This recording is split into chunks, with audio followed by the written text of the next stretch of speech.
Так, начался ли эфир? Напишите.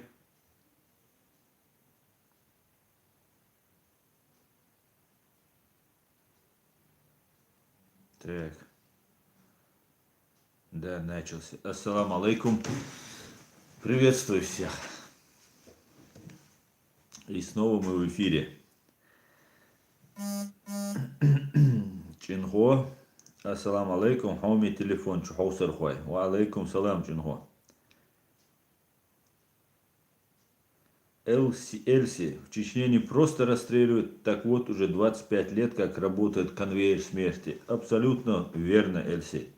И удивляться тому, что сейчас там Ислам Кадыров кого-то там током ударил или еще что-то сделал. Это... Или там, когда Кадыров там зачищает своих вот этих, свое окружение, говорит, что это 37-й год, но это как минимум неправда, как минимум лицемерно. Так, Абу Муслим Ахмад, ва алейкум салам, все четко, брат, говорит, только смешное. Так, Хаваж Исмаилов, ассаламу алейкум, бро, ва алейкум салам, бро. Алекс ва алейкум салам, Хамзат Хилов, ва алейкум салам. Так, Ичкерия Лайф напоминает, делитесь видео, ставьте лайки и подписывайтесь на реалити. Шейх Амир Ильдаров, салам алейкум, ва алейкум салам, Шейх Амир, Нохчу из Германии. Ассаламу алейкум, ассалам Ашуолу, ва алейкум салам. Юлиус Якимовичус, наверное, правильно прочитал. Привет из Литвы, город Вильнюс. Приветствую, Вильнюс. Прекрасный город, прекрасные люди. Мне очень понравилось. А еще больше всего мне понравилось, когда я был в Вильнюсе. Взрослые можно спросить, как пройти, там подскажут. А молодые по-русски уже не говорят. Мне это больше всего понравилось. Вся проблема в том, что мы говорим по-русски. Надеюсь, эта проблема закончится когда-нибудь. Так, Мартира Карл, ассаламу алейкум, Аслан, рад видеть тебя, Машуола, ва алейкум салам, Мартира Карл. Митхунчик работы, ассаламу алейкум, брат Аслан, Санен, Тайпан, ваш еле успел на твой стрим, ва алейкум салам, Ишигат. Суаху олар, хай он, Танен ваш, Иши бе олар, Тахот Иши бе юк. Ичкерия Лайф, Машуола, Аслан, Делер салам, Машалул, Ичкерия Лайф. Салам алейкум, алейкум салам. Как найти? Артур Процан. Шире витаю основ вільному народу. Приветствую, Артур, витаю Украину, витаю всех свободных людей. Так, Ников, ассаламу алейкум, ассаламу алейкум салам. Аслан Керимов, ассаламу алейкум. Ичкерик НТ, ва алейкум салам. Ричард Сваровский, Аслан, какой у тебя рост? У меня рост, ты для чего это спрашиваешь? Костюм хочешь мне подобрать или деревянный макинтош? Мой рост 187. Так, ва алейкум салам, всем, говорит Ичкерия Лайф. Так, Аслан, ассалам алейкум, смотрю тебя в машине дома Ости. Дома гости, Алихан Али. Правильно. Не пропускай эфир, Алихан. Алейкум салам. Дайнарг. Вчера в пригороде Стамбула был в мечети имени Джахара Дудаева. Так приятно стало. Отлично. Гости, то есть, говорит Алихан Алиев. Привет из Болгарии. Успех, саморазвития. Приветствую, Болгария. Приветствую всех свободных людей. Ночь из Германии. Так, это не мне. Так, Абу Муслим Ахмад, Аслан, а как звали того путинского кадыровца из чат-рулетки? Помнишь, может? Забыл я его имя, на самом деле. У меня, есть тут это видео. Можно посмотреть, вспомнить. Чинго тоже 1,87 м. Большой ты, Чинго, оказывается. Так, как найти? Да, Макинтош в гроб, шутка. Чино, ассаламу алейкум, ассалам, ва алейкум салам, дух свободы, ассаламу алейкум, Ашуоль, ассалам, ва алейкум салам, Нохчи антиприкол. Асламбек Тутаев, ассаламу алейкум, ва алейкум салам. Делитесь видео, ставьте лайки и подписывайтесь на реалити Ичкерия Лайф. Так, Александр Л, доброго вечера. Приветствую, Александр. И вам доброго. Жанна Северова, респект. Дякую. Валейкум салам раматулла. Нет, просто спросил про рост, говорит Ричард Сваровский. Мухаммад Технологи Инновацион. Ассаламу алейкум, Асан. Слышал о споре внука саудовского шейха и лорда из-за высказывания Кадырова о ваххабистах? Да, слышал, читал точнее. И как бы возразить им нечего. Там ведь не только там о ваххабитах речь шла. Там Кадыров обвинял весь арабский мир во всем разврате, во всех непристойностях и так далее, и так далее. Виталик Ляхватский, Украина, Одесса с вами. Приветствую, Виталик. Приветствую, Одесса, Украина. Али Алиев, салам из Азербайджана. Ичкерия будет свободной. Иншаллах, Али Алиев. Салам, Азербайджан. Адам Чеченский, ассаламу алейкум, Асан. Сколько у нас времени? Времени 1,5 часа до эфира. А так, ну сколько нам Бог отвел.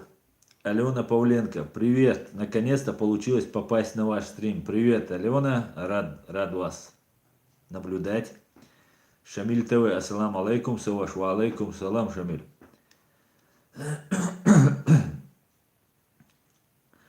К работе. Асан, как ты считаешь, у Кадырова есть возможность нанять сильнейших следователей и расследовать убийство Ахмада Кадырова? Почему он этого не делает, зная, что все подозревают Путина, Лэрамца? Митхунчик работе. Знаете, я уверен, что знает, кто что это сделал. И, знаете, это такая ситуация, когда если Кадыров скажет, кто убил его, этого родственника, ну, папку его, то ему как бы придется, ну, как бы афишировать разные детали. Я знаю, как это произошло, кто это сделал. Я об этом даже писал, но сейчас я об этом говорить не хочу.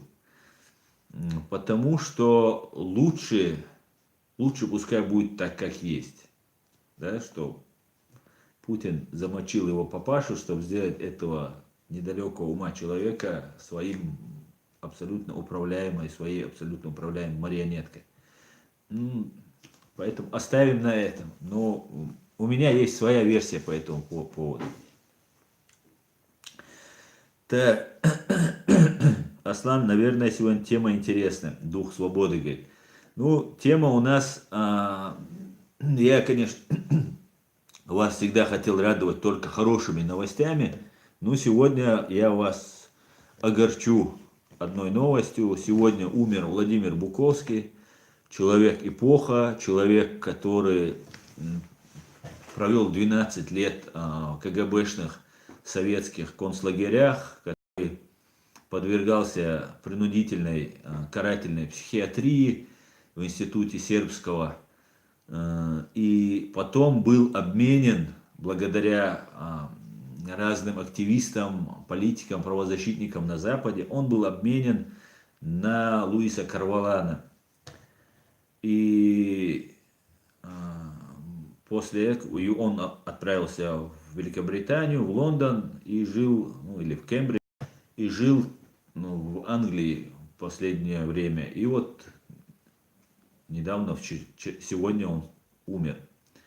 Этот человек показал миру, не имея тех возможностей, какие у нас имеются сейчас, да, тот же YouTube, интернет, все возможности, показал миру, насколько преступный, варварский, жестокий режим Советского Союза. Он рассказал о карательной психиатрии России, которая до сих пор еще так не восстановилась после того, как он нанес ей удар. Он наносил методично, долго, бился с этой системой, доносил правду. В Советском Союзе его знали немногие, но в мире он был очень известным человеком. И благодаря ему Россию исключили, Советский Союз исключили из Международной ассоциации психиатрии.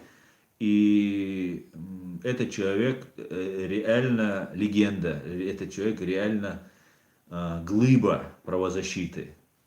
Я выражаю искренние соболезнования родным и близким.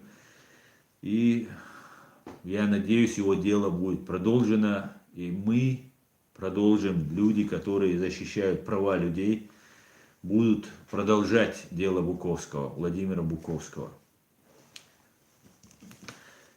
Давайте перейдем к вашим вопросам.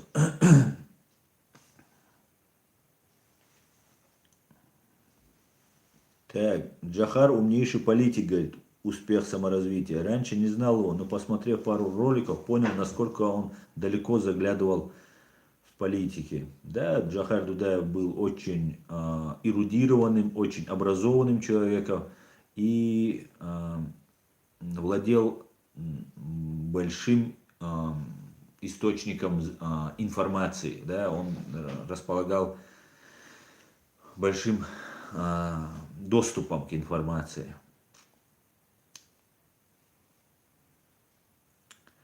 БМС ТВ. Есть ли разница с работниками полиции, которые работали в полиции во время войны, и с теми, кто работает сейчас? Знаете, вообще коллаборационизм, сотрудничество с оккупационной властью, это является преступлением. Это тяжкое преступление во всех странах, у всех народов. И, конечно же, любой человек, который сейчас работает с оккупационной властью, он такой же преступник. И он является законной целью для нанесения там каких-либо ударов. Это не мирные граждане. Конечно, надо было брать отдельно. Может, кто-то во время войны, активной фазы, война не закончена, война сейчас продолжается и продолжится ровно до тех пор, пока мы не освободим свою страну. Во время активной боевой фазы, боевых действий, кто-то мог спасать наших партизан, наших ополченцев, кто-то мог помогать им, давать какую-то информацию и так далее. Не быть большим преступником. В настоящее время, сегодня, когда так активно нет боевых действий, опять же, может человек ничего не делать, а может где-то кто-то рьяно пытается там нанести вред своему народу, да, выслужиться перед русскими оккупантами. Поэтому надо смотреть каждый случай в отдельности, да, но если кто-то из них уйдет и попытается максимально сгладить, уменьшить урон, который нанесла его деятельность, то, конечно, это будет для него смягчающим обстоятельством. А так все люди, которые одели форму, российскую оккупационную форму, конечно же, являются коллаборантами, то есть предателями Родины. Но, конечно, сегодняшняя ситуация, огромная информационная вот эта пропаганда, которая ведется, то есть смягчающие обстоятельства. Я знаю молодых людей, которые выходили работать, да, там, понимая систему, их родственники, отец, дядя, рекомендуют идти там в полицию, в прокуратуру, в следственный комитет, еще куда-нибудь. И, конечно, он не по своей воле туда идет, но если человек там, это какая-то степень безопасности для всей семьи, там, для наших больших семей. Это тоже как-то является смягчающим обстоятельством. Но те кадыровцы, которые сейчас работают, не кадыровцы, да, а те российские работники, которых принято называть кадыровцами, они имеют шанс заниматься сегодня саботажем, не выполнять достаточно возложенные на него обязательства, передавать информацию, как это делается, да, в данном случае есть много источников информации, которые люди много осознали, много прекрасно все молодые люди поняли, особенно когда они выходят на эту работу под разными предлогами. Да. Есть такие моменты, ты устраиваешься на работу, потому что тебе надоело работать на стройке, тебе хочется там одеться в военную цивильную форму, у нас чеченцы любят оружие, военную форму, и как бы надоело работать где-то там подсобником или еще где-то как-то зарабатывать. Выходишь, выходишь на работу, и тебе нужна машина, конечно, если у тебя есть автомат, пистолет, форма, то нужна какая-то машина. Покупаешь машину только в кредит. Покупаешь ее, и этот кредит тебе надо выплачивать.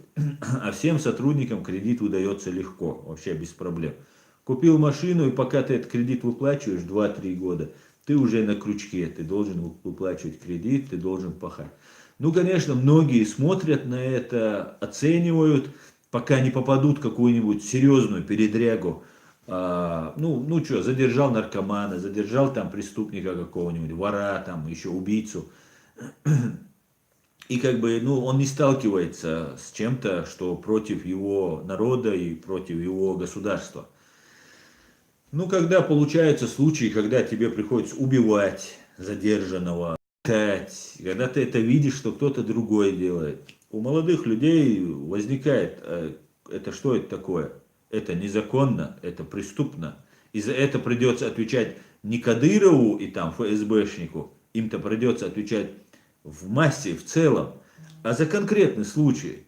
К тебе постучат, придут и так в дверь постучат, скажут, это ты убил нашего человека, это ты незаконно ему подкинул там наркотики и осудил его.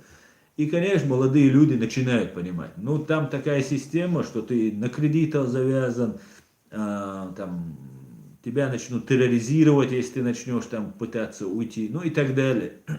И не дают уйти. Но я призываю всех уходить. Уходить, выходить из-под этого дела и пытаться всячески не принимать участие. Кто не может уйти по разным причинам, саботируйте, не выполняйте до конца свою работу. Ну, делайте все, чтобы эта работа останавливалась. Призываю всех. Потому что рано или поздно, а скорее всего это произойдет рано, наша страна освободится. Имейте в виду. Так, Чинхо, Рамизон, я умен до такой степени, что умные люди рядом со мной считают себя идиотами. Канал Змача или Тризмача. Как твои дела? Отлично. ХВ Ассаламу алейкум, залачо. Ва алейкум салам, валачо. Так, Украина, ваш блогер Вольнов позволяет себе оскорблять мусульман за их религию. Да, Вольнов иногда перегибает палку. Так, делитесь видео, ставьте лайки, подписывайтесь на канал Реалити. Смотрите, нас смотрит 558 человек, а 119 всего лайков. Ребята, ну это не годится вообще. Безбилетники, а? Будем штрафовать. Так.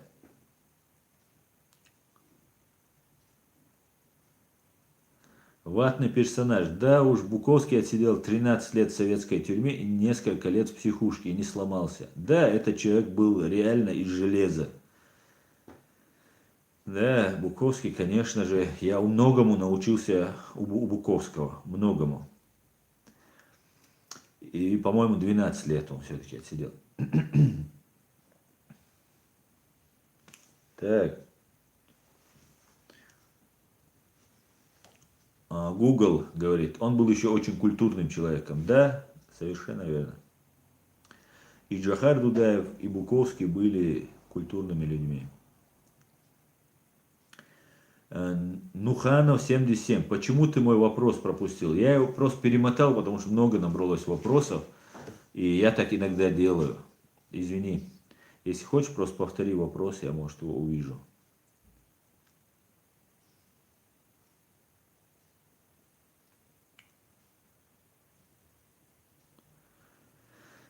Так. Господа, вы тут между собой общаетесь, я смотрю.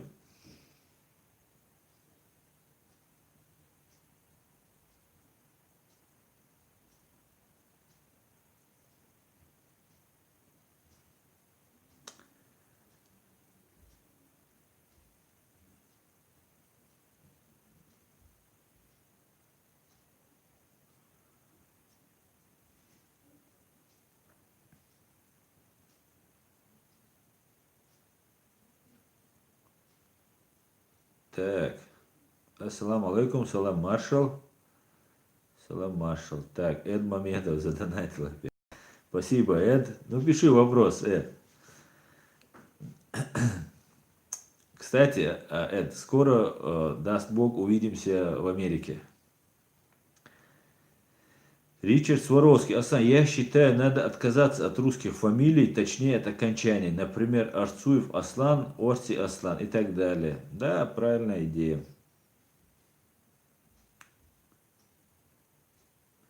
Митхунчик работает. Нет, Аслан. Лично я слушаю с сыном 2 года.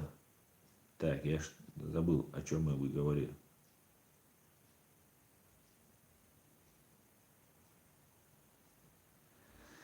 Так, территория Март. Бай Аскам Улурум, говорит Тим Волберг. Не знаю, по-моему, это турецкий. Территория Март. Лайк поставь за 5 секунд, если ты не дровосек. Так, сколько? Вон чуть-чуть набрали мы лайков. Так, Аскер. Аслан, скажи ваши прогнозы для России на будущие 3 года. Аскер, это очень трудный вопрос. Я не знаю. Россия может в любой момент накрыться медным тазом. Да, все что угодно может быть детонатором. Например, помните, революция 17 года началась из-за того, что Ленин говорил, что на нашем веку не произойдет революции, там царь не будет свергнут и так далее. И буквально через несколько там, недель или месяцев произошла революция. А революция произошла из-за того, что нагнеталась обстановка очень сильно. И по техническим причинам просто не завезли хлеб в Петербург. И люди шли в магазин и не видели хлеба. И вот из-за этого он 2 дня, по-моему, или 3 дня была задержка с хлебом, и возникла вот такая революционная ситуация, и люди начали просто паниковать. Может наступить любая ситуация. Плюс у Путина и его банды очень серьезные проблемы, связанные с Соединенными Штатами Америки. И многие страны начали понимать, куда это заводит и как далеко может это зайти вот этот преступник. Поэтому, наверное, какие-нибудь страны, в том числе Соединенные Штаты, что-то там как-то делают, да, по крайней мере, российская пропаганда днем и ночью только и твердит, что Америка пытается там их всех сожрать там и так далее. Но если это 1% даже правда, то ну, это уже хорошо. А так, в принципе, уже режим Путина уже расчеловечился. И наша задача, лично моя задача и всех вас, вы должны писать комментарии. Да? Меня в прошлый раз кто-то спросил, на что надо делать. Если не хотите выходить в эфир, везде пишите комментарии, везде. Вот нас очень много на самом деле. Если мы не можем засветиться, особенно кто находится вне территории временно оккупированной Ичкерии, пишите комментарии, пишите везде правду, доносите, помогайте Украине, призывайте людей, раскрывайте правду на эти преступления, которые совершает до сих пор путинский преступный режим. И вот мы такими путями дойдем к тому, что путинский режим рухнет. А как быстро произойдет, я не знаю. Может это займет год, может займет 3 года, может займет это 10 лет. Но это не важно. Важно то, что мы правы, и мы должны доносить эту правду. Потому что если не мы защищаем свои права, за нас их никто защищать не будет.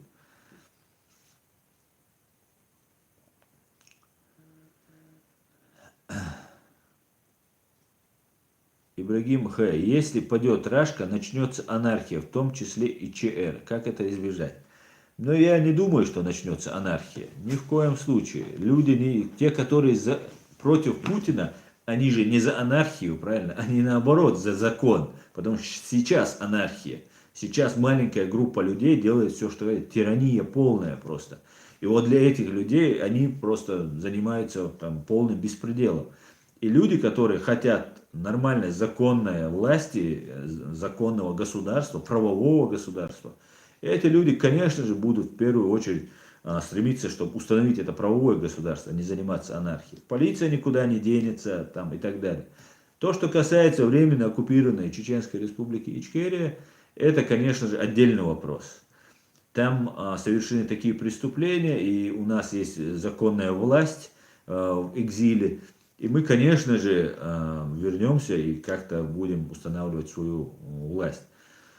Но вопрос в том, что нам будет очень сложно сдерживать людей, которые начнут, зная, что их за это, как кадыровцы, всех родственников убивать не будут, начнут мстить вот этим так называемым кадыровцам, ну, российским вот этим предателям.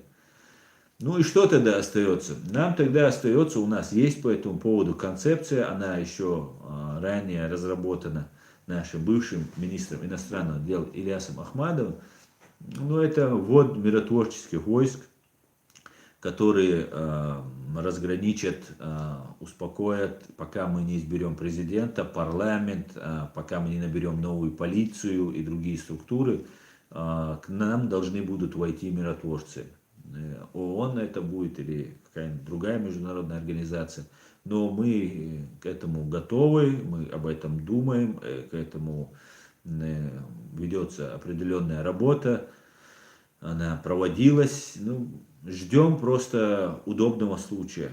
Удобного случая. Никакой анархии не будет. Анархия у нас наступила после первой, если можно так выразиться, да, после первой русско-чеченской войны, из-за того, что у нас было огромное количество агентуры российской, а если Россия развалится, этой агентуры у нас не будет, потому что ее координировать никто не будет ей платить. Все исходит из финансовой составляющей. Нет финансовой составляющей, нет никакой агентуры. Никто не будет просто так стучать, там, только там редкий любитель стукануть. На самом деле все это держится на деньгах.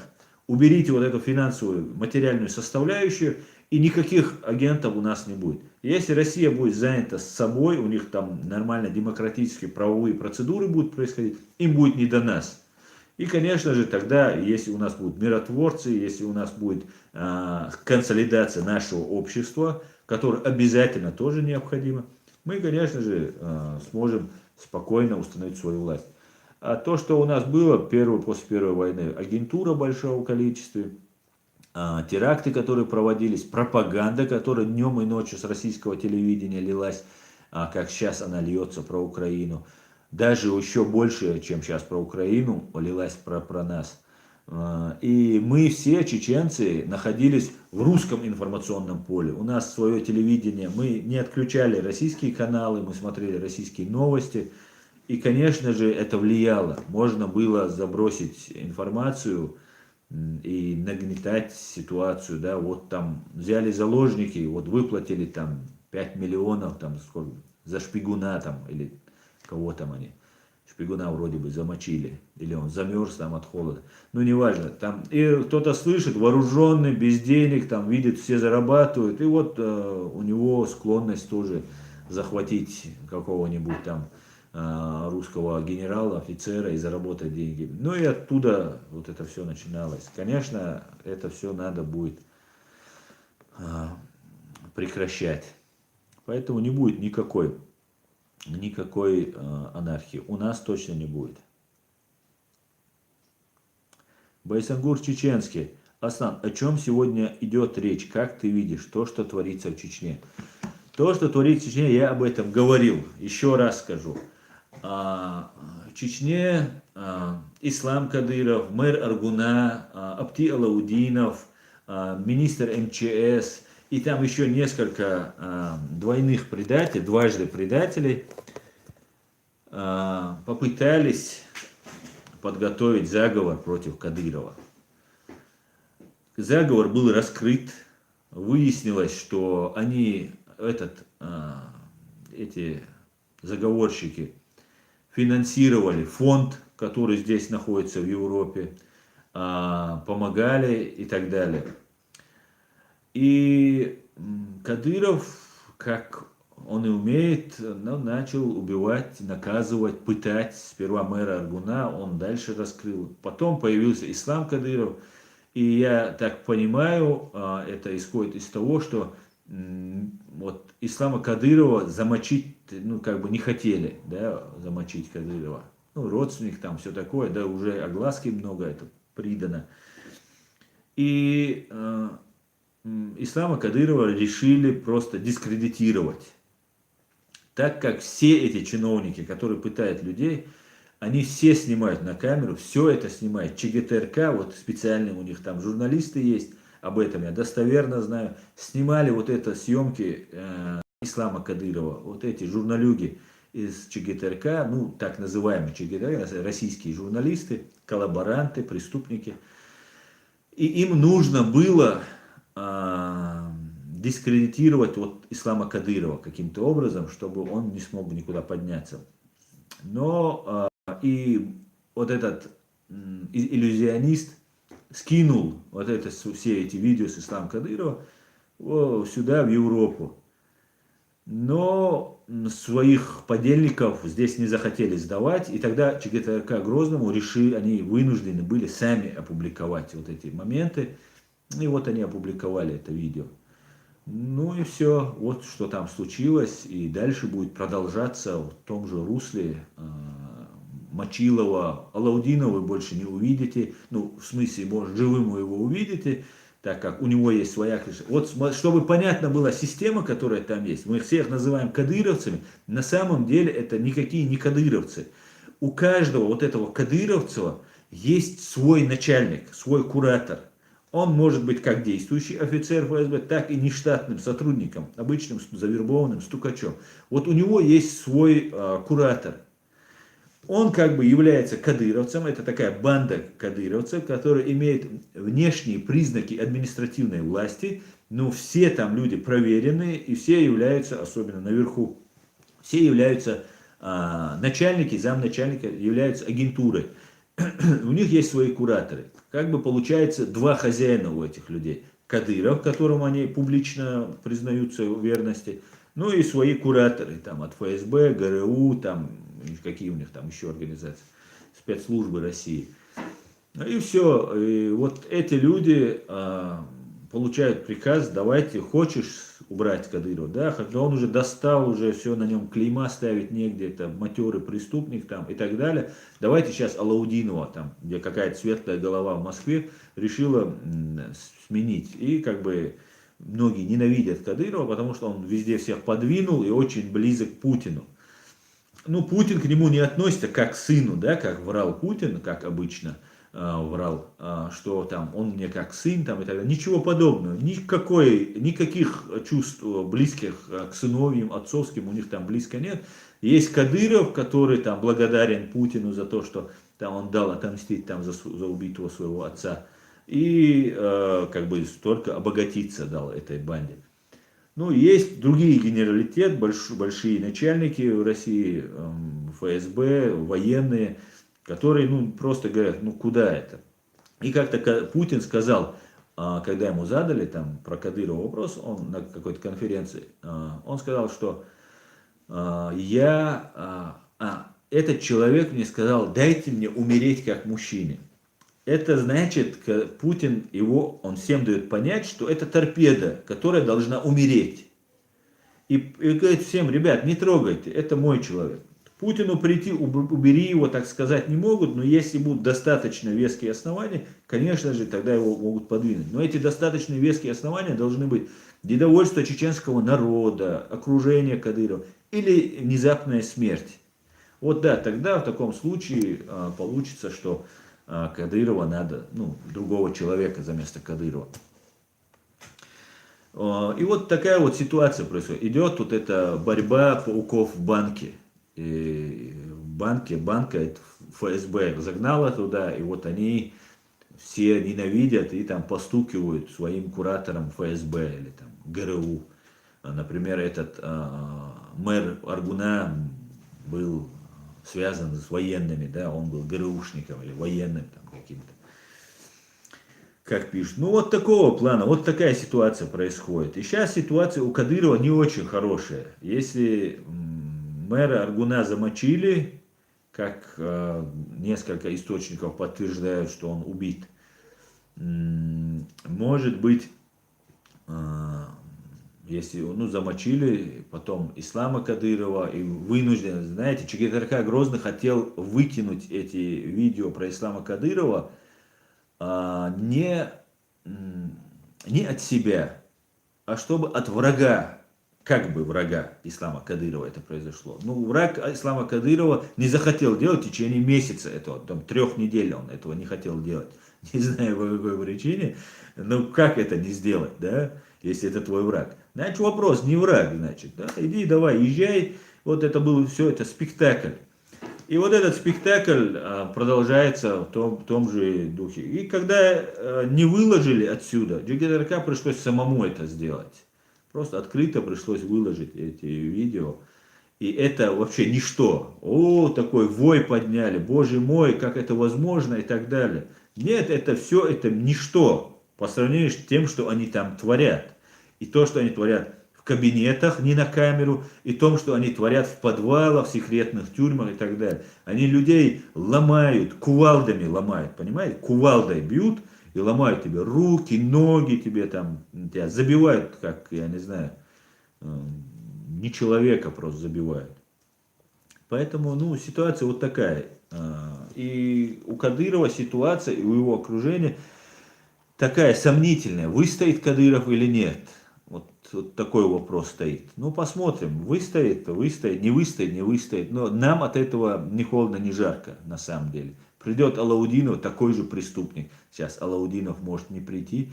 Придет другой там кто-то, еще что-то произойдет. Для нас абсолютно никакой разницы. Они все повязаны кровью. Алаудинов такой же убийца, преступник. Кадыров такой же убийца, преступник. И все. Нам нужна полная деоккупация. Мы не боремся за улучшение условий содержания в неволе. Мы боремся за полное освобождение людей страны, которая заслуживает этого освобождения. Юридически, в правовом плане она полностью имеет все права быть свободной. И это преступление держать эту Чечню, оккупированную в составе вот этой преступной бандитской России. И когда был Аслан Масхадов, когда был Джохар Дудаев, у нас не было того, чтобы мэр Грозного бил электрошоком. Про секретные тюрьмы мы не говорим. Не было такого. Расскажите хоть один пример, когда такое творилось, чтобы людей убивали просто так. Не было такого. Не было. Наоборот, не убивали даже тех, кто заслуживал высшей меры. Не убивали. Просто потому, что Масхадов не хотел проливать кровь. А при Дудаеве вообще у нас было все очень цивилизованно и очень хорошо.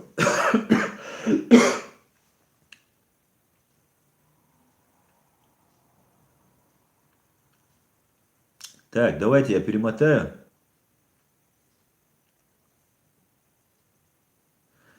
Друзья, я перемотаю, потому что я долго отвечал на вопросы.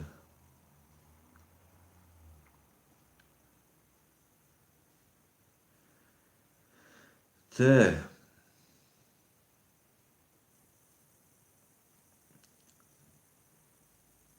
Чечня не Россия. Кутаеву тоже предлагали должность главы Чечни.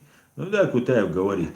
Ну, как этот человек, как могут предложить врагу России, человеку, борцу за свободу, был который рядом где-то там около Дудаева, предложить быть главой Чечни. Это просто уму непостижимо. И кто-то говорит, о, Кутаев молодец. Но если тебе предлагают, значит ты уже проверенный, стопроцентно их человек. Понимаете?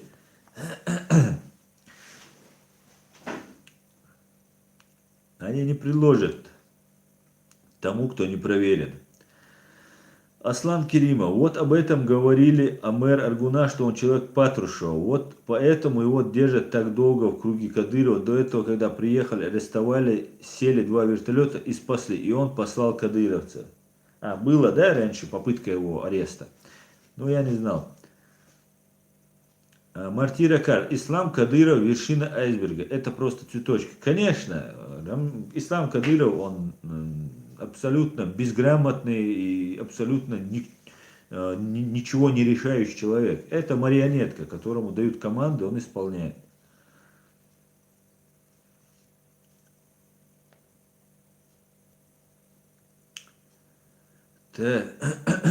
Байсангун Джантай, Аслан, ты правильно говоришь в общем формате, им это не помеха. Да ладно, не будем этого оставим. Ассаламу алейкум. Аслан Ибрагим Белхароев. Аслан, как вы знаете, в этом году 27-я годовщина геноцида ингушского народа. В связи с этим хотелось бы задать вам такой вопрос. Почему Джохар Дудаев не помог ингушам в 92 году? Ва алейкум салам, Ибрагим Белхароев. Об этом очень четко и ясно рассказывал первый президент Ингушетии Руслан Аушев.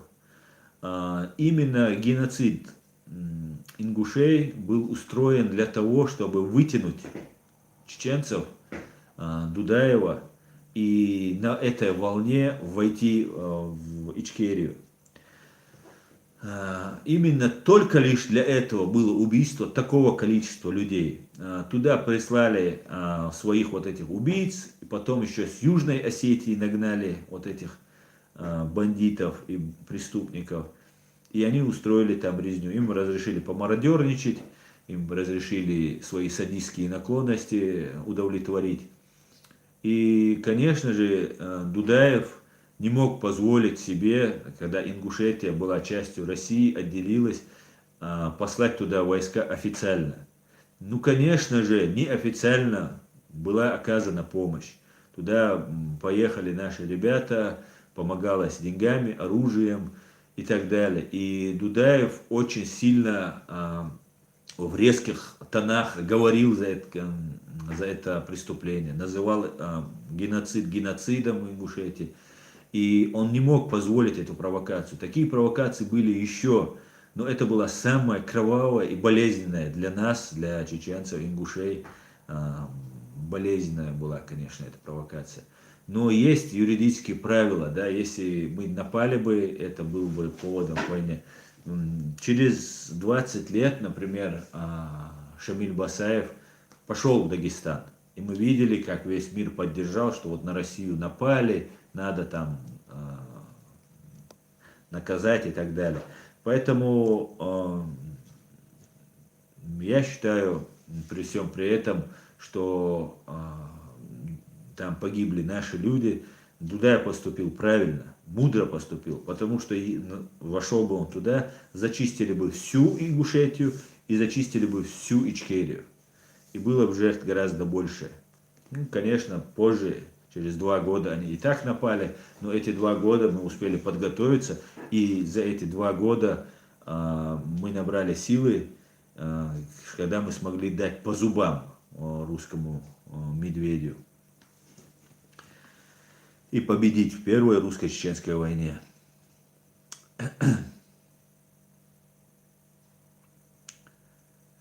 Так.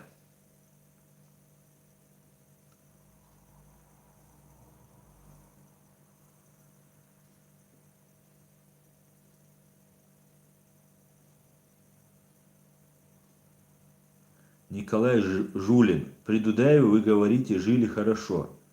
Это вопрос. Вообще-то при Дудаеве гибли дети и мирные жители. Но вы лжете, Николай Жулин. Абсолютно говорите неправду. При Дудаеве жили хорошо. И все, кто жил в это время, все вспоминают это время как свободное, законное, правовое, хорошее время. При Дудаеве не гибли мирные жители и дети. В 1994 году, когда ваша преступная армия напала на нашу страну, вот тогда начали гибнуть женщины и дети. В том числе наши граждане русской национальности и другие нечеченские национальности. За эти 2 войны вы убили 300 тысяч наших граждан. Вы понимаете это? И ни одного памятника, ни одной там мемориальной доски в честь вот этих погибших 300 тысяч вы не поставили. Ни вы не поставили, ни нам не дали поставить. Это для сравнения, если сравнить с Бесланом, да, о котором много снимается, говорится, или на Норд-Осте, где погибло там 174 человека, или 334 человека в Беслане. Для сравнения, это 2,5 года, каждый день вы нам устраивали Беслан. Вы убили 42 тысячи наших детей. Огромные десятки тысяч у нас стали инвалидами, калеками. Мы много лет остались без образования наше поколение. Вы выкачиваете наши недра. Вы делаете все возможное, что только в голову может прийти. Вы самая настоящая страна-террорист. И вы не имеете права лезть к нам и указывать, как у нас было при Дудаеве. Вы у себя посмотрите, вы в своем хлеву приберитесь, а потом уже кому-то может что-то, кто-то, может быть, вас послушает. Я надеюсь, ответил на ваш вопрос.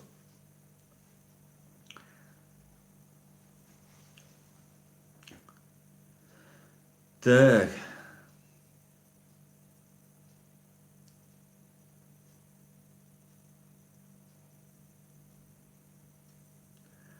Устархан 85. Устархан 85. По-твоему, Ахмед Закаев тоже их человек? Ему тоже предлагали этот пост, по его словам.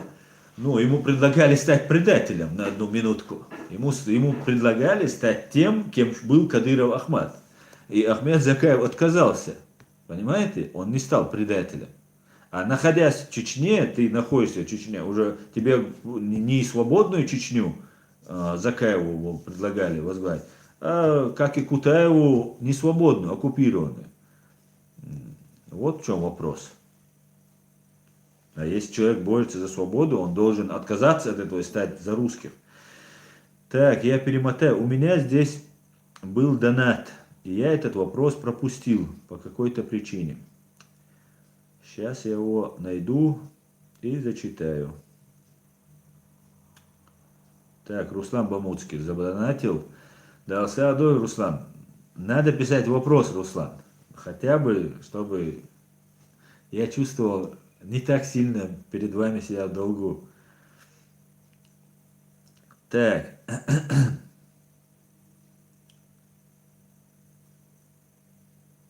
Вася Пупкин, как ты относишься к Карабаху?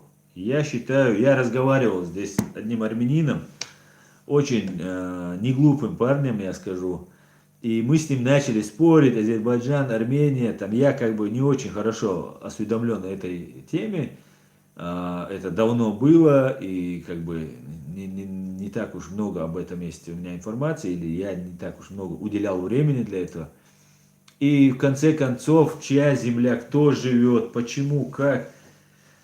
И я говорю, кто виноват, скажи, азербайджанцы или армяне, ты мне скажи, кто виноват в том, что вот вы между друг на друга подняли оружие. И он задумался, ну у нас честный разговор, и он говорит, виноват те же, кто виноват в том, что ваша страна оккупирована. Не будет России, азербайджанцы и армяне всегда договорятся.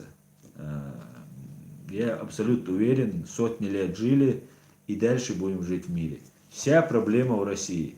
Посмотрите, где Россия, там кровь, там война, там упадок, там стагнация, там, ну, все плохо.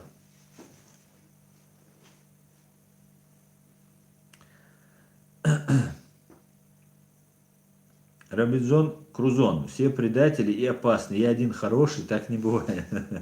Не, ну почему, я не один. Нас он 905 человек сейчас смотрит. Леди 1974. При Дудаеве, при Масхадове никому в голову не пришло бы в голову уезжать из Чечни. А при Кадырове, который и дагестанцев призывал к войне, народ как начал покидать Чечню, до сих пор покидает. Да, совершенно верно, леди.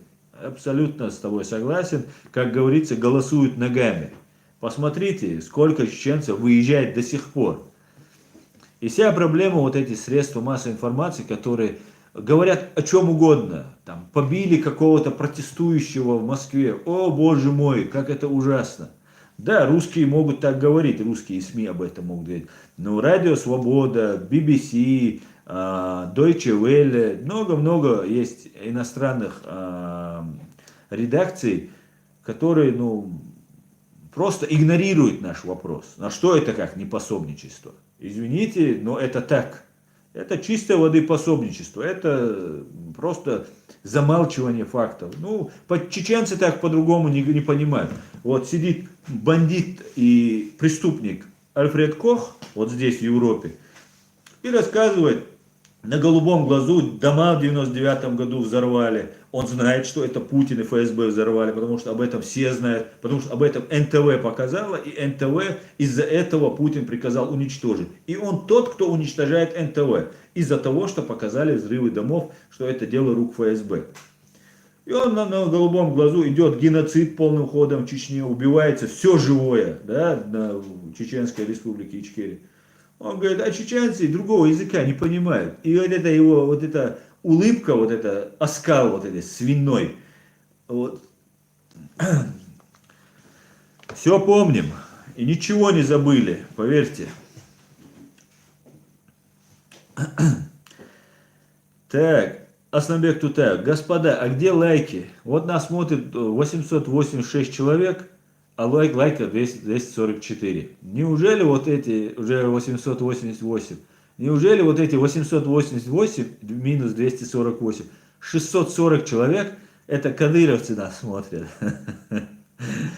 Ну тогда дизлайки хотя бы ставьте. Это тоже приносит пользу. Дизлайки тоже раскручивают. Так.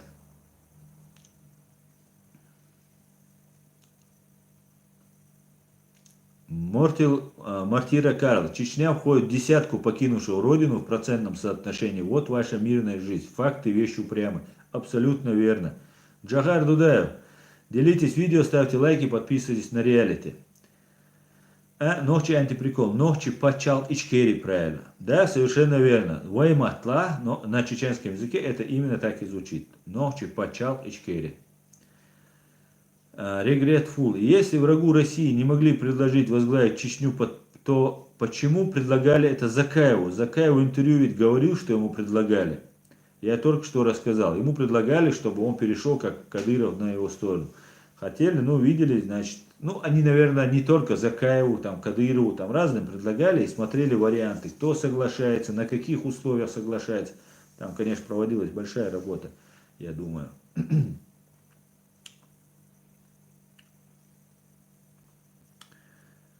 Всем ассаламу алейкум. Фикулли муслим. Азери турки. Ва алейкум салам, азери турки.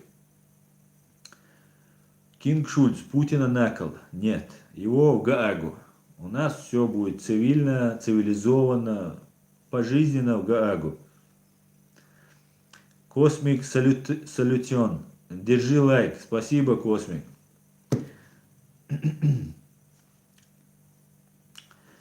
Своими руками. Ассаламу алейкум, ассалам. Ва алейкум салам. Своими руками.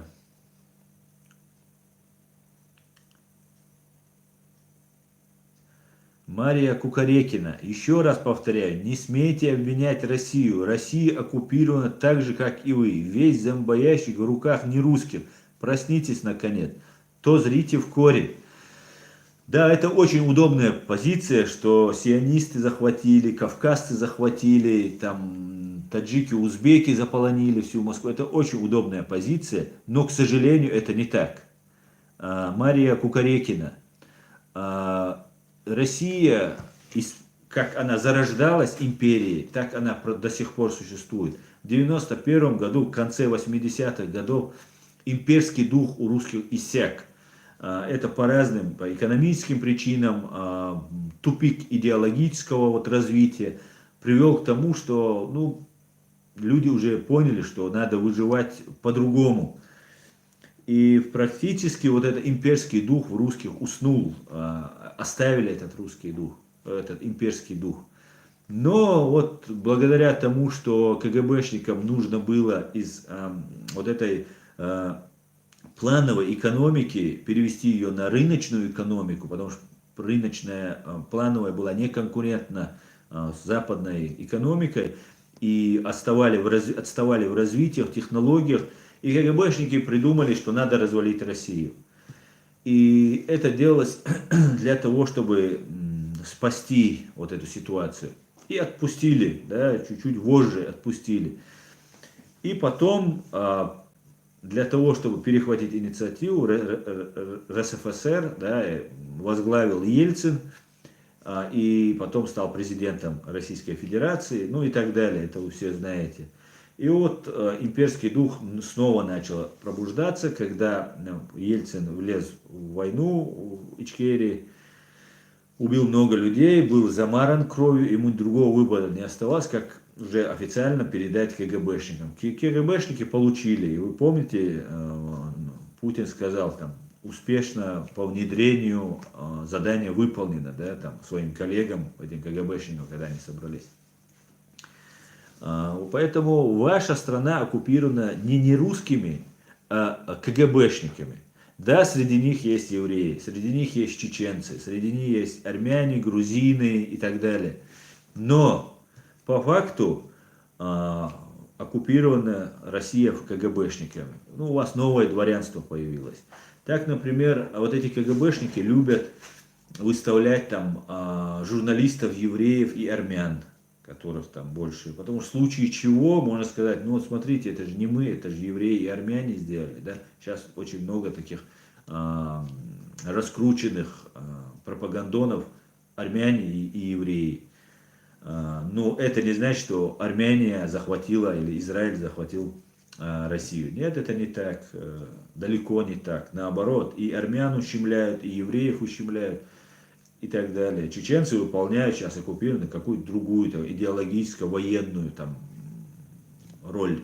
Они там в Украину забрасывают, в Грузию забрасывают, в Сирию сейчас отправили, да, вот такую роль играют. Ну, используют завоеванные народы и падких на деньги.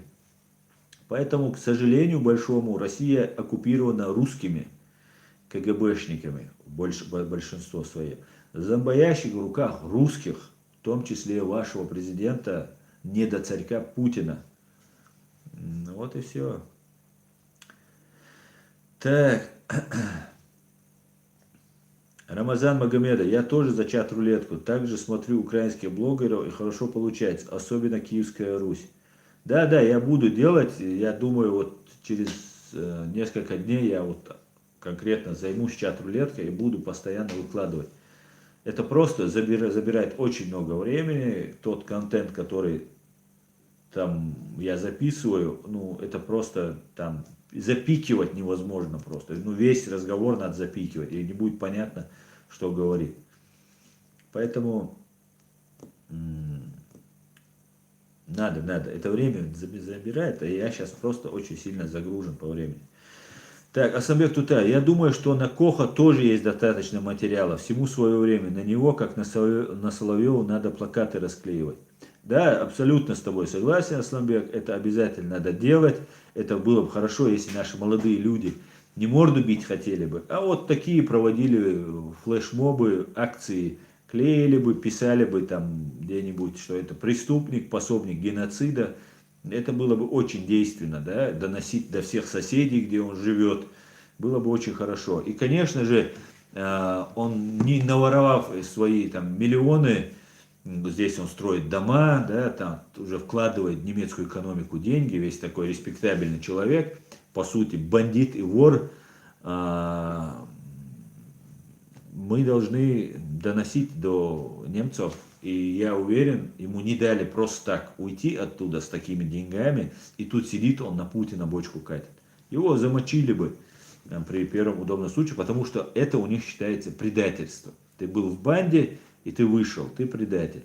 В банде нет тех, на кого нет заведенного дела, ну, агентского дела. И если этот человек агент, то это на всю жизнь, это навсегда.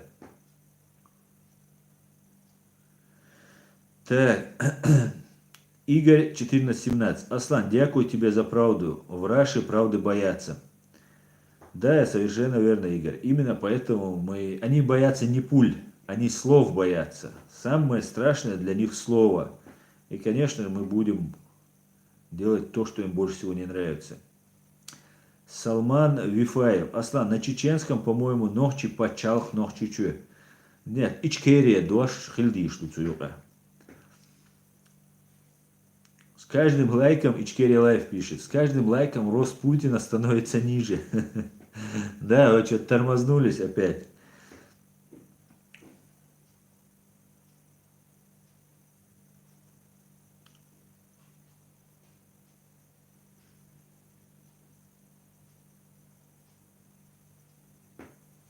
Allah dikens бихам бойлонге своими руками. Свой. Крамер Клет. Слава Ичкерии, слава Украине. Героям слава, Крамер.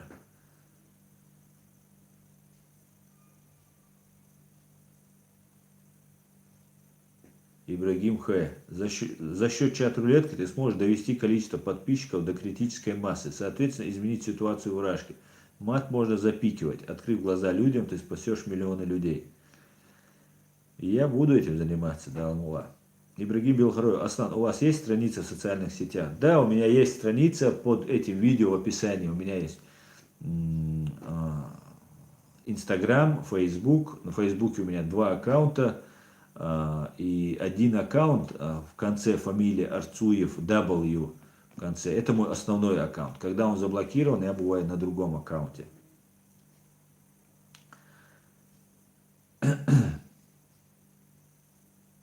Дарт Вейдер, да пребудет с нами сила Ичкерии и нам свобода.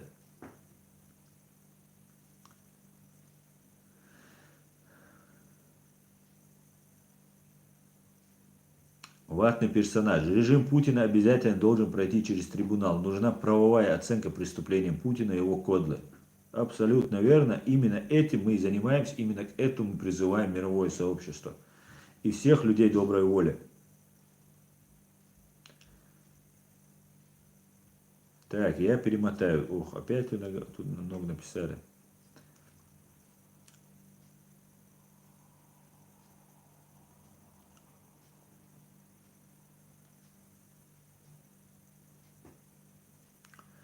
Regretful. А почему тогда про Кутаева ты не говоришь так же? Может, ему предлагали так же, чтобы он перешел как Кадыров, а он отказался. Ну, Кутаев живет в Чечне. Это о многом говорит. Остаться в этой стране и признать эту власть, и тебе предлагают такую должность, значит, ты проверенный человек. Но это вроде очевидные вещи. А Закаев, как мы знаем, не живет в России. И в оккупированной Ичкерии не живет. И нету людей, которым предлагают. Вот я так делаю свои выводы. А то, что вы считаете, как считаете, это пожалуйста. Вася Пупкин, сколько ты языков знаешь и на каком языке ты думаешь? Думаю я на чеченском языке. Знаю я языков 2 в совершенстве и немного знаю английский. Немецкий тоже вот начал кое-как разбираться. Ну, экзамен, скоро будет экзамен у меня, кстати говоря. Артишок Сталкер, так, это не мне.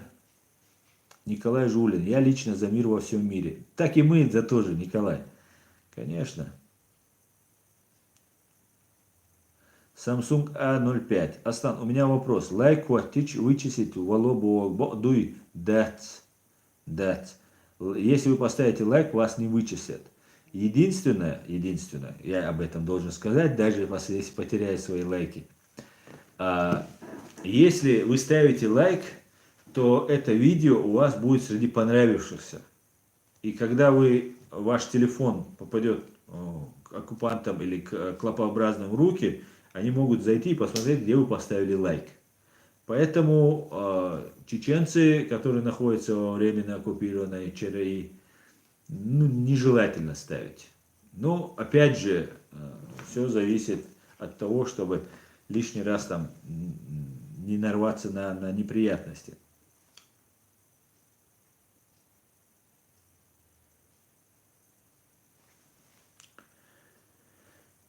Так, леди 1974. Аслан, не трать свое драгоценное время на чат-рулетку. Лучше учи язык, а еще лучше по средам эфир с Нохчи из Иордании. Там и англоязычный будет. Ну, чат-рулетка, мне кажется, она очень полезна. Когда ты с русским общаешься и в уважительной форме, как положено, без мата, ты с ними общаешься, многие русские мне пишут и говорят, что в этом плане они меня поддерживают. Хотели бы тоже со мной поговорить и так далее. Потому что, очень легко говорить правду, и когда ты доносишь, они тоже это понимают. Русские, конечно, не такие дерзкие, как украинцы, но там дураков тоже не так уж и много, да, хотя хватает, но поэтому это полезно. Я на русском это все веду, чтобы понимали и украинцы нас, и другие люди, которые говорят на русском, если не веду на чеченском. И то же самое очень полезно бывает, вот мне кажется, полезно бывает, когда в чат рулетки доносишь вот эту информацию. Так,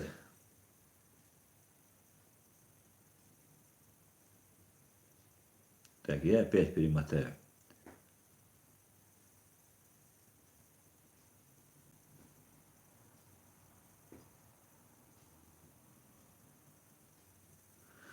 Оманкант, зачитаю твой вопрос. Почему Томсон не разъясняет своим подписчикам, как ФСБ контролирует связь в оккупированной Ичкерии? Он же работал замом директора электросвязи и должен знать, как спецслужбы ведут прослушки и так далее.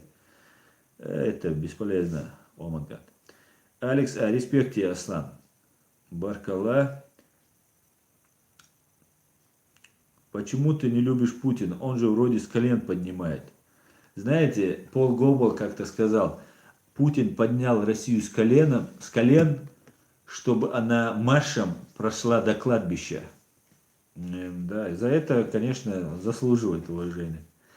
Космик Салютион. Аслан, если Казахстан является союзником Кремля, России, является ли Казахстан пособником терроризма? Ведь у них даже общая телефонная база.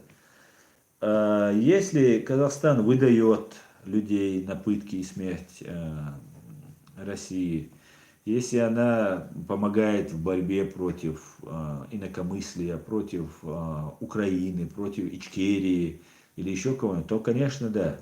А так Казахстан тоже не очень мощная и сильная страна, и приходится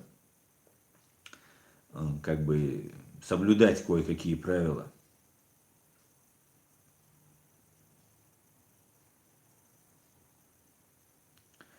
Так, лунный свет. Даже если будет мир во всем мире и русские раскаются, отношение лично у меня к ним не поменяется. В большинстве это лживый и подлый народ, говорит лунный свет. В большинстве, к сожалению, да, когда я такие вещи говорю, меня записывают там русофобом, там, что я там не люблю русских. На самом деле это не так. Я очень хорошо отношусь к русским. Я знаю очень достойнейших людей, за которых вот я вот этих клопообразных вагон не дал бы за одного русского. Вот этих предателей чеченских. Вагон не дал бы целый.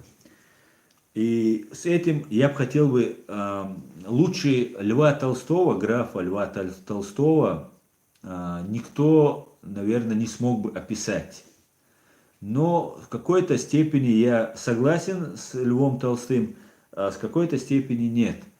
И я бы хотел бы рассказать объективный взгляд, процитировать Льва Толстого, его объективный взгляд на то, как он видел, он у нас на Кавказе был, на Кавказе тогда, как сейчас все русские прошли этот Кавказ, побывали там, и он у нас был, он все видел.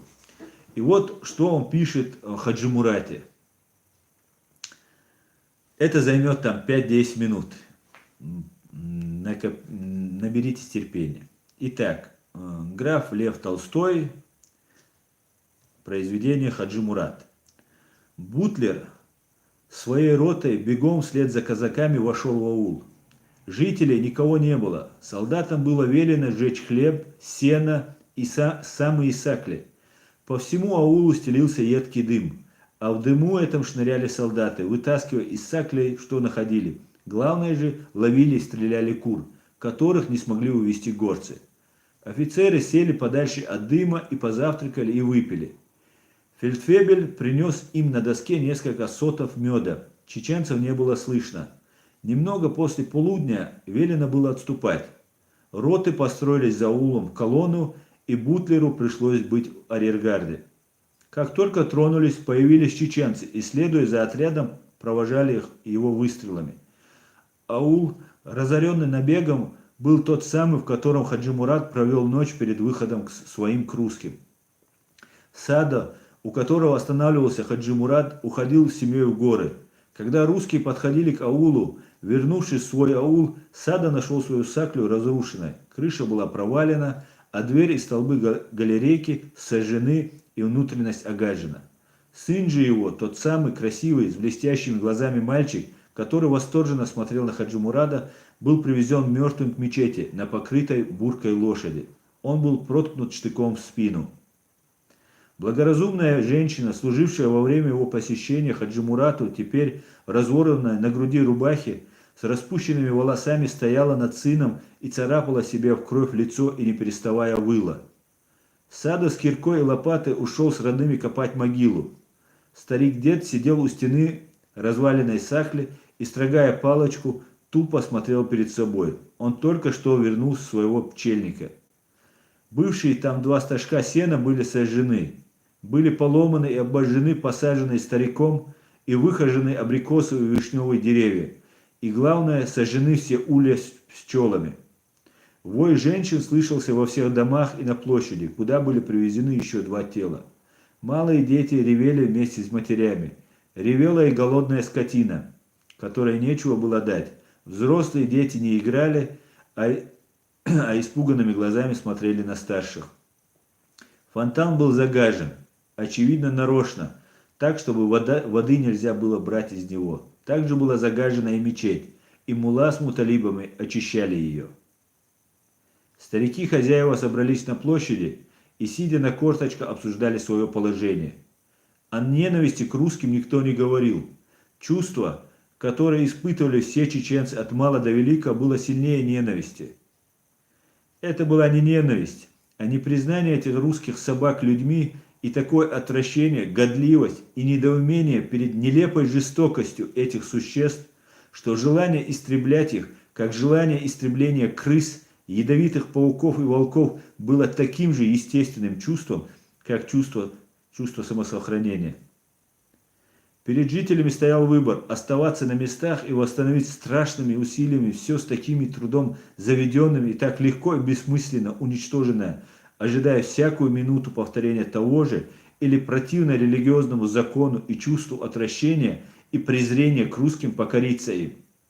Старики помолились и единогласно решили послать к Шамилю послов, прося его о помощи, и тотчас же принялись за восстановление нарушенного. Конец цитаты. Вот те чувства, которые мы испытываем. Мы не хотим от русских ни хорошо, ни плохо. Мы не хотим ничего от русских. Мы хотим только жить отдельно от русских, с большим забором.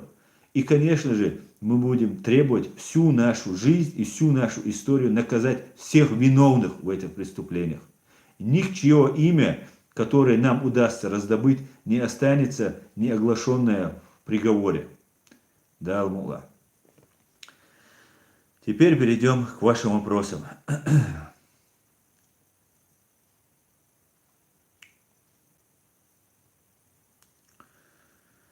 Так.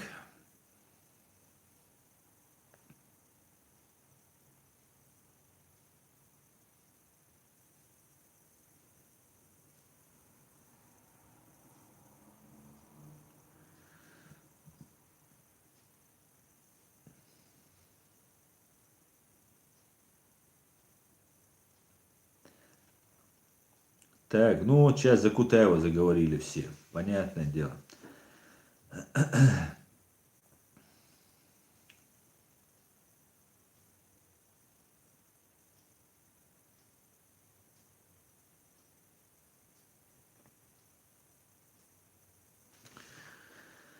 Так, господа.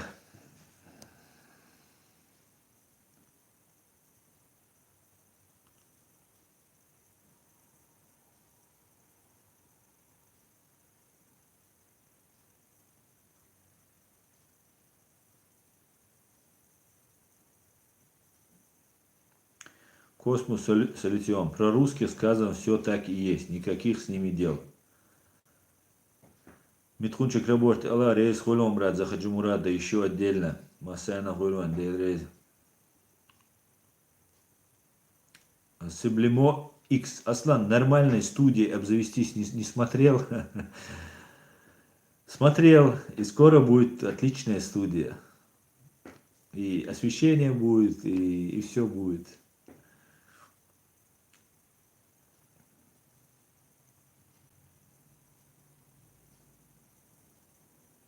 Рамазан Магомедов. Если человек попал в плен, он не предатель. Предатель тот, кто перешел, воюет уже против своего народа.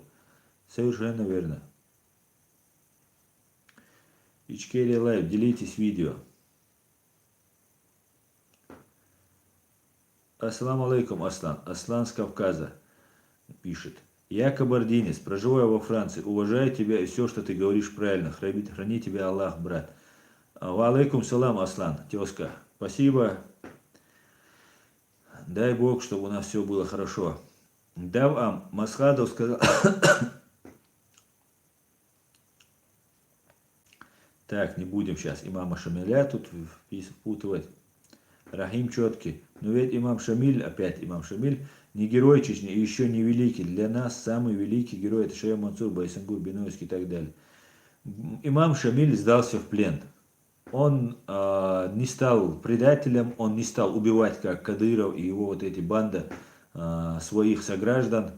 И человек сдался в плен. Плохо это? Плохо.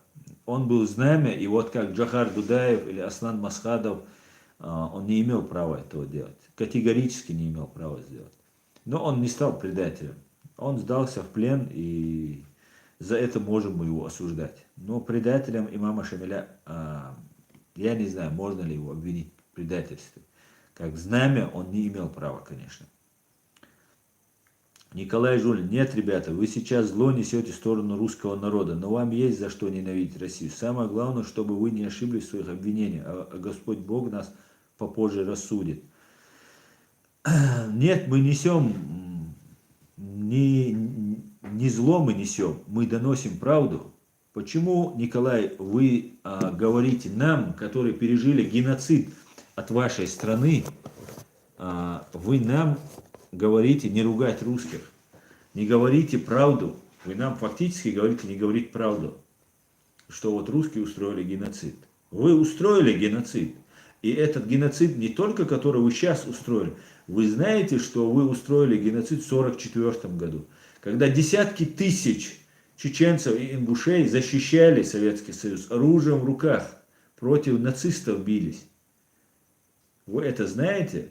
Вы наших всех женщин и детей подло, обманом выслали. Выслали не просто так, переселили с одной точки в другую точку. Вы устроили геноцид под видом депортации. Это была чистая воды депортация. Абсолютно никаких условий не было. Люди вымирали первые 3-4 года, там просто массово все вымирали. Я об этом говорил у себя тут в стримах. Сейчас не будем к этому возвращаться. Вы сами не даете, и другим не даете. Сами не живете, и другим не даете жить.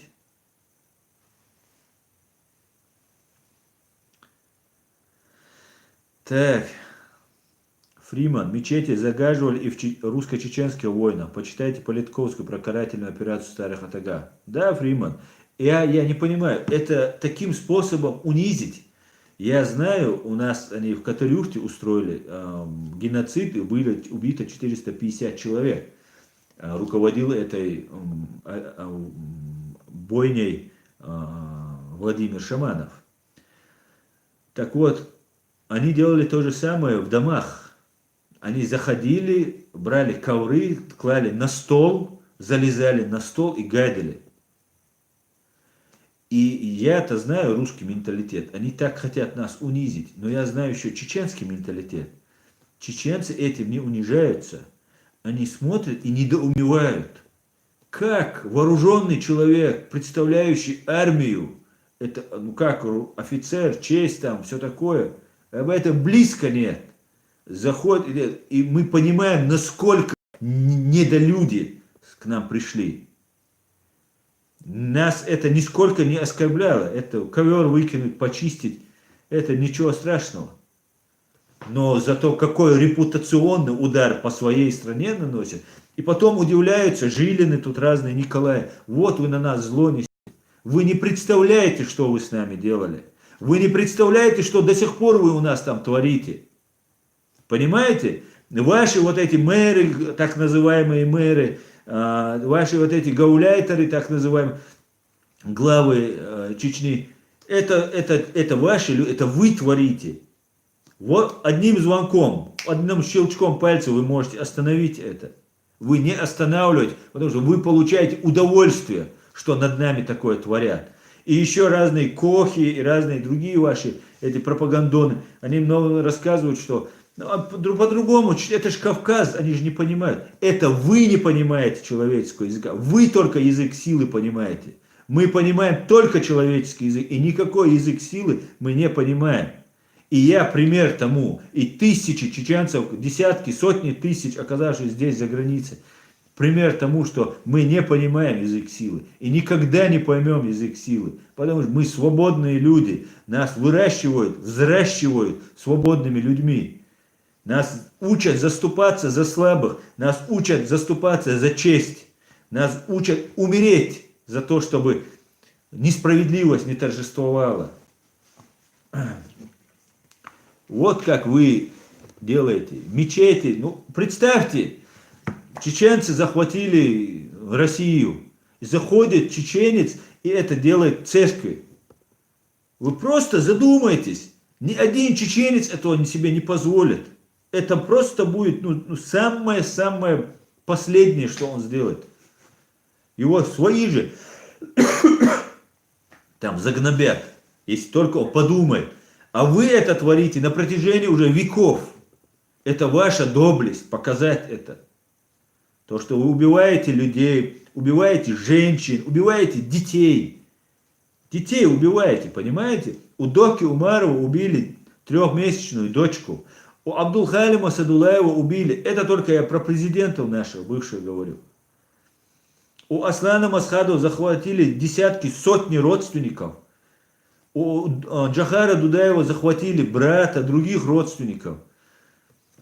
Чем дальше, тем грязнее вы с нами воюете. И вы удивляетесь, почему мы так реагируем. Извините, мы не можем, как вы, сказать, ну да, было, ну что поделаешь. Нет, так не будет.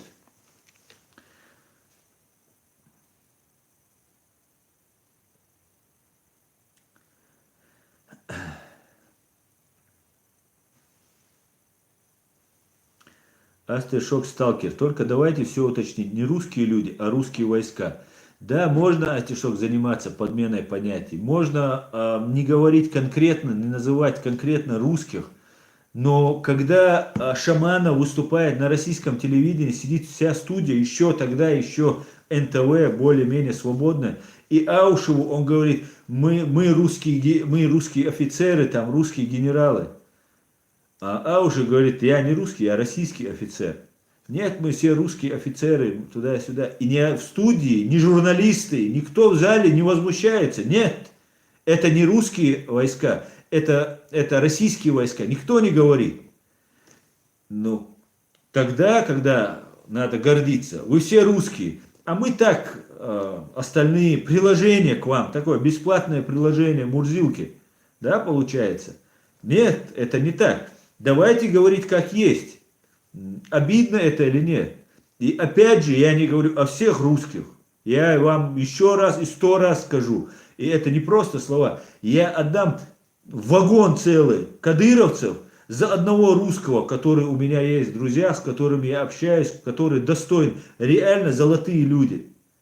Но эти люди, как и Владимир Буковский, как и Анна Политковская, как и ФСБшник Александр Литвиненко, их так мало, смелых, достойных людей, их очень мало. Нас не трогают, ну и слава Богу. Нас не трогают, там, не лезь. Ну вы же сами русские знаете. Не лезь, не твое дело, это тебя не касается. Там крайним останешься, не делай. Не, вот так вас учат. Нас по-другому учат. Да, это русская армия была в Чечне. Но кроме русской армии, там была русская ФСБ, русская МВД, Там были наемники, в том числе Аркадий Бабченко, который сейчас там чуть ли не герой в Украине себя возомнил. Это наемники. Они за деньги пошли убивать людей. И они были русские все. Да, у кого-то корни украинские были, у кого-то дагестанцы. Дагестанцев много служило. Но они для меня все русские, как и кадыровцы для меня русские. Извините, это так.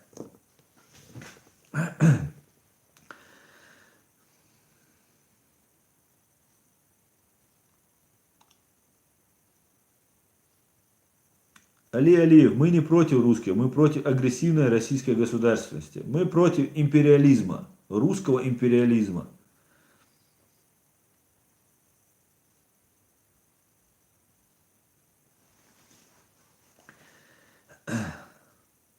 Мария, Мари, вы, кто вы? Мы русские все или кто-то определенный? Одно и то же. Что я сейчас назову всех чеченцев террористами, просто потому что в основном чеченцы, смартники и так далее. Бываешь,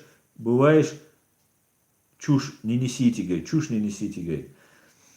Русские все имперцы. Давайте так. Русские имперцы. А то, что вы нас всех чеченцев террористами называете, я вам скажу, ваши официальные власти по вашим официальным каналам, государственным каналам, на государственном уровне называли от 12 лет до 60 все чеченцы террористы. Все наши женщины, потенциально, которые родят террористов. И я не видел митингов против этого. И только там Стамахин и там единицы были, герои, которых это вообще никак не касается, которые также находятся под гнетом. Извините, это так. Ничего с этим не поделаешь. Женщины родят террористов. Это террористки, их надо уничтожать. Это ваши официальные власти говорят. Терроризм, взорвав свои дома. Вы, русские, знали, что ваши дома взорвал ФСБ. Патрушев попался на этом. И там Путин говорит, террористу мы будем террористов мочить в сортире. Кто террористы? Вы взорвали свои дома, ваша спецслужба, в которой ваши сыновья идут туда служить. Ваши сыновья получают зарплаты оттуда. Ваши военные пришли к нам убивать. А кто еще тогда террорист? Они нас убивают. Он не говорит, масхадовцев будем убивать. Он объявляет весь чеченский народ терроризмом и бомбит все живое. Вы это знаете? Или это не касается? Или только когда мы говорим русский, слово у вас включается. Ах, про нас что-то сказали. Давайте быть объективными. Террорист, чеченец, он русский, он террорист. И давайте называть, ваша армия террористическая армия. Ваше не Министерство обороны, а Министерство нападения. Ваша ФСБ террористическая, самая большая террористическая организация всех времен и народов, которая убивает всеми способами и имеет ядерное оружие. Применяет радиоактивный полоний в Великобритании. Травит там же людей другими этими новичками разными. Убивает здесь в центре Берлина людей. Делает все возможное. Бомбит сейчас Сирию. Сколько вы, русские, вышли на митинги. Вы видели эти кадры? В Фейсбуке они есть везде. По вашему каналу нет. В Ютубе есть. Вы видели, как вы там больницы, школы сравниваете с землей? Вы это видели когда-нибудь? Почему вы об этом не говорите? Русские. Ну давайте, вот когда вы начнете это говорить, мы перестанем называть всех русских, назовем только путинистов. Вы же радовались, все как один радовались, когда Крым присоединили. Об этом Крыме вы вообще никогда не говорили. Ну как только по телевизору вам сказали, все сошли с ума. Без Крыма жить не можем. Давайте будем объективными. И если чеченец террорист, то мы назовем его террористом.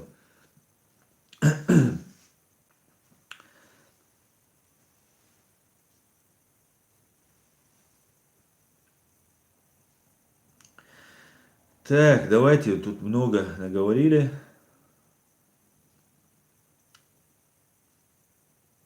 Аслан Керимов. У нас в селе был артобстрел. Убило 13, ранило 20. Пошли наши старейшины место дислокации, и ихний командир сказал, да вот, ребята, балуйте. И начертил карту, ага, там село. Да, это так было, это не баловались, это акт устрашения был, убийство мирных граждан. Ну, плюс под этим делом безнаказанность, да, когда у тебя армия, самолеты, и тебе почти никто не оказывает сопротивления, когда народ просто взят в заложники, да, конечно, это они делают.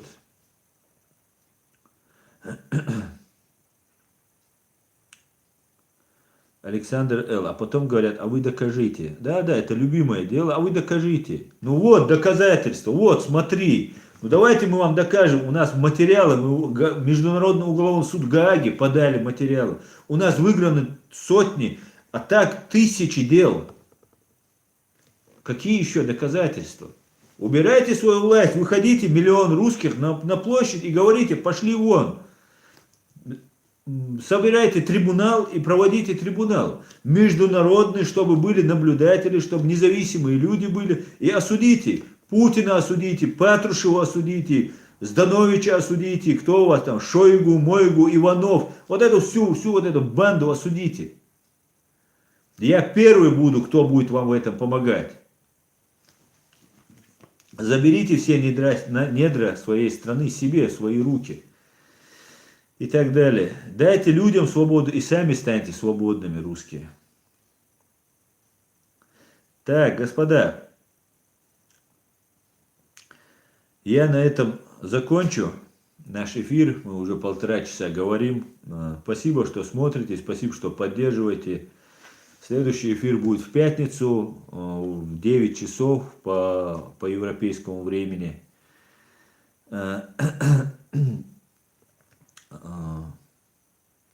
Я думаю, на этом мы закончим наш эфир. Ассаламу алейкум ва рахматуллахи ва баракатуху. Всем спасибо, ватный персонаж. И тебе спасибо. Все, желаю всего самого хорошего. Спокойной ночи. До пятницы.